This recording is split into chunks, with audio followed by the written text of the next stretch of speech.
मालवण तालुक्यातील मेढा येथील समुद्रात मासेमारी नौका उलटून एक मच्छीमार बेपत्ता झालाय। पाहूया।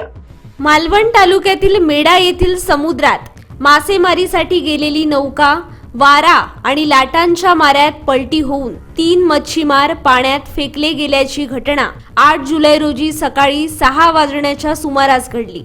या नौकेमधील जितेश विजय वाघ हे मच्छीमार बेपत्ता असून कीर्तिदा लीलाधर तारी आणि सचिन सुभाष केळुसकर हे दोन्ही मच्छीमार सुदैवाने बचावले। घटनेची माहिती मिळताच पोलीस निरीक्षक मारुती जगताप, महादेव घागरे घटनास्थळी दाखल झाले होते। या अपघातातील मासेमारी बोट किनाऱ्यावर आणण्यात आली असून बेपत्ता जितेश वाघ यांचा शोध घेण्यासाठी कोस्ट गार्डची मदत घेण्यात येणार असल्याची माहिती मालवण तहसीलदार वर्षा झालटे यांनी दिली। तसेच ड्रोनद्वारे समुद्रात मच्छीमाराचा शोध घेण्यात येणार आहे। मत्स्य व्यवसाय व बंदरे विकास मंत्री तथा सिंधुदुर्गचे पालकमंत्री नितेश राणे प्रशासनाच्या संपर्कात असून बेपत्ता मच्छीमाराचा शोध घेण्यासाठी एनडीआरएफची टीम देखील घटनास्थळी दाखल झाली आहे, अशी माहिती सहाय्यक मत्स्य व्यवसाय आयुक्त सागर कुवेसकर यांनी दिली। एक समुद्रात मोठी लाट येते, त्या लाटेबरोबर आमचं एक सहकारी जितेश वाघ जो आमच्या समुद्रात आमच्या समोर फेकलो गेलो आणि होडी पण आमची उलटी झाली।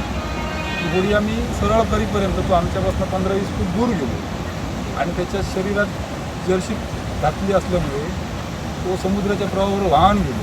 तोपर्यंत आम्ही आमची होडी सरळ करून पाणी उचलून आत येऊचा प्रयत्न केला। आम्ही आतमध्ये गेलो, त्याच्यात माझ्या थोडासा पायात पण लागला आणि आमचं एक सहकारी त्याच्यात मिसिंग झाला जितेश वाघ। त्याच्यासाठी आता ही सगळी सहकारी मित्र दुसरी होडी घेऊन आम्ही त्याची शोधाशोध चालू केली, पण तो काय मिळालो नाही। तो आता मिसिंग असा त्यातला सरकारकडनं काय असं की आपली मुख्यमंत्री सहाय्यता निधीची मदत काहीतरी मिळालं आणि त्याका पण अशी 3 लहान मुलं असो त्याच्यासाठी जरा काहीतरी प्रयत्न मीडियावाल्यांनी सगळ्या याच्यापासून आपण करू।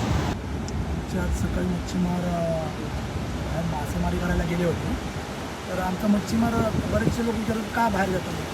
तर जी आमच्या शासनाकडनं आम्हाला जी पेन्शन योजना म्हणून आहे ती 1,500 किंवा 2,000 मिळते, त्यात ही उपजीविका चालत नाही म्हणून हा मच्छीमार बाहेर गेला। आणि असंच बाहेर गेला असताना आमच्यातला जितेश वाघ आमचा जो मित्र आहे तो पाण्याच्या प्रवाहाबरोबर बाहेर लाटात होडी उलटी झाली आणि पाण्याच्या प्रवाहाबरोबर बाहेर लांब फेकला गेला आणि तेव्हा अजूनही कुठे मिळत नाही।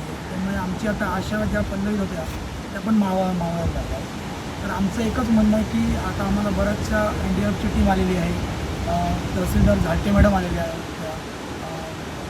जगताप साहेब आलेले होते, विषयीचे आमचे कुवेसकर साहेब आलेले आहेत। ते सगळ्या डिपार्टमेंटची माणसं आम्हाला सहकार्य करतात। आमच्याचं पुढचं एकच म्हणणं की त्या जो आमचा दीक्षित वाघ म्हणून आहे त्याला जवळपास 3 लहान मुलं आहेत, त्यामुळे 3 लहान मुलांचं संगोपन त्या बाईने कसं करायचं, तर त्यासाठी आम्हाला मत्स्योद्योग जे आमचे मत्स्योद्योग मंत्री आहेत, आमचे पालकमंत्री आहेत आणि बंदर विकास मंत्री पण आहेत राणे साहेब, तर त्यांच्याकडनं आमची अशी आता आशा आहे की मुख्यमंत्री सहायता निधी त्याच्यातून आम्हाला काहीतरी त्याला 24 निधीचा वेळेला मिळावा, जेणेकरून त्याचं पुढचं आयुष्य व्यवस्थित राहावं आणि त्या मुलांचं संगोपन व्यवस्थित राहावं आमची त्यांच्याकडे जास्तीत जास्त अपेक्षा आहे। कारण आम्हाला प्रधानमंत्री मत्स्य संपदा योजनेतनं एक निधी मिळतो, मच्छीमार निवारण निधी म्हणून त्यातनं पण मिळतो, पण तेवढी तिच्या आयुष्याला पुरेशी हा निधी नाही आहे। त्यामुळे मुख्यमंत्री सहाय्यता निधी त्यातनं आम्हाला जर काहीतरी त्या योजनेला मिळालं तर तिचं आयुष्य आणि तिच्या मुलांचं आयुष्य सुरक्षित असतं। त्यासाठी आमची ही विनंती आहे पालकमंत्र्यांना की त्यांनी जास्तीत जास्त या महिलेसाठी आणि आमच्या या मच्छीमारासाठी प्रयत्न करावा।